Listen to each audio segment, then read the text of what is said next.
vous allez bien. Du coup, on se retrouve aujourd'hui pour une expérience. Donc, j'ai vu sur TikTok qu'il y avait une expérience qui était très populaire et franchement qui m'intrigue vraiment beaucoup parce que j'ai les poils qui sont dans un état pas très propre et du coup, je me dis que si ça marche, eh ben, ce serait une belle révolution. Donc suivez avec moi les conseils que j'ai trouvés donc sur les TikTok pour avoir des poils en bon état, propres. Donc si vous cherchez comment nettoyer votre poil encrassé, vous êtes sur la bonne vidéo. Enfin en tout cas je l'espère. Donc c'est ce qu'on va voir en image. Vous l'avez déjà vu avant-après, normalement avant. Donc du coup vous devez savoir si ça a marché ou pas. Mais là moi je suis toute émoustillée parce que j'adore les expériences.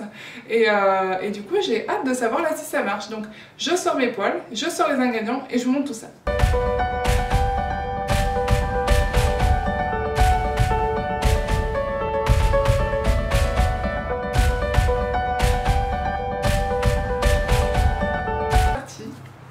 Il faut commencer à appliquer du bicarbonate.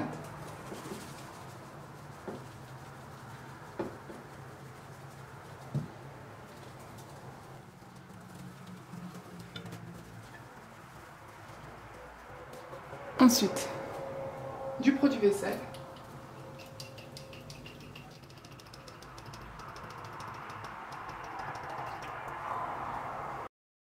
Donc là, j'étale la mixture avec les mains.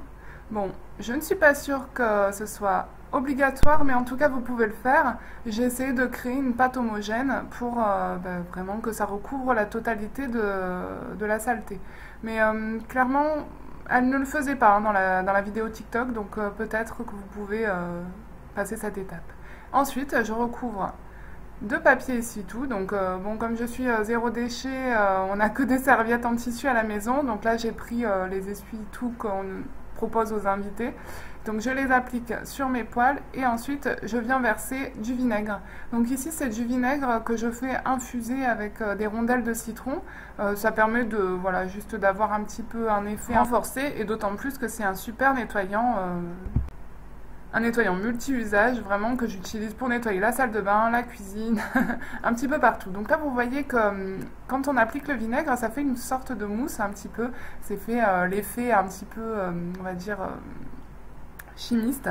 Et là, j'ai laissé poser 1 heure. Vous pouvez laisser poser un peu plus. Moi, j'étais trop curieuse de voir le résultat. Donc là, dans la vidéo TikTok, déjà, elle avait un résultat beaucoup plus probant. Donc voilà, je pense qu'elle a dû le laisser plus qu'1 heure parce que dès qu'elle a enlevé l'essuie-tout, elle avait déjà une partie de la matière qui s'enlevait. Moi, pas du tout. Et là, donc, je commence à enlever doucement avec un filet de pêche justement que j'utilise pour laver la vaisselle. Et clairement, vous voyez que en fait toute la partie brûlée de la poêle, ça part, sauf ce qui se trouve dans les petits trous là, les petites commissures, donc ça ne partait pas. Donc là hop, je sors l'éponge biface, vous savez, avec la partie verte pour frotter et pour voir donc si la saleté va bien partir.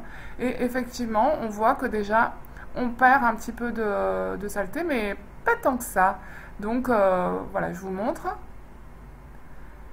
Donc là, j'essaye avec une autre poêle. Donc pareil, méthode douce avec le filet de pêche. Bon, on voit que ça part quand même vraiment très bien. Moi, c'est vrai qu'elles ont, je pense, une quinzaine d'années. Donc forcément,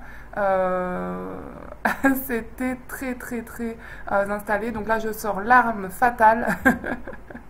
Et je commence à frotter. Et donc là, clairement, effectivement, ça enlève. Mais bon, c'est plus la magie hein, du vinaigre associé au bicarbonate, c'est l'huile de coude.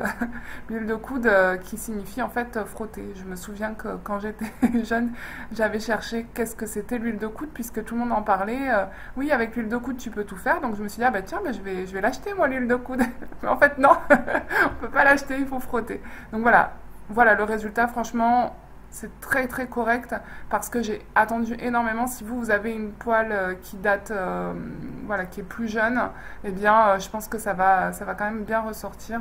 Donc là, directement, j'enlève le papier sur la dernière poêle et on voit quand même que ça a travaillé la graisse. Hein. Et si vous avez une poêle brûlée, je vous le répète, c'est clair, je pense que ça marche. Il ne faut pas attendre, il ne faut pas laisser les choses s'incruster comme je l'ai fait. Donc là, je frotte. Et là, clairement, je vais vous montrer. Donc il y en a une que j'ai beaucoup frottée et l'autre que j'ai pas beaucoup frotté. Comme ça, vous verrez aussi l'avant-après. Il y a beaucoup de vidéos sur YouTube où ils vous montrent les avant-après en vous disant, bah voilà ce que ça fait, puis ça devient tout blanc. Non, non, non. Franchement, il faut frotter hein, pour que ce soit nickel dès la première utilisation. Et franchement, clairement, si vous n'êtes pas pressé parce que vous avez déjà attendu comme moi 15 ans, je vous conseille de ne pas forcément frotter, mais plutôt de le refaire plusieurs fois. Genre vous le laissez voilà, une fois et puis après vous laissez poser. Là, celle-là, c'est clair que je la referai poser parce que vous voyez qu'en frottant, paf, ça a enlevé les trois quarts. Et là, les petits trous, mais je pense que je remettrai du bicarbonate et puis voilà. Donc là, on voit la différence entre celle que j'ai frottée, donc celle-ci, hein, où elle brille plutôt pas mal, et celle que je n'ai pas frottée, donc qui est juste à côté. Bon, déjà tout le brûlé est parti, et puis après, franchement, autant voilà, refaire cette expérience une paire de fois et pas vous casser la tête à frotter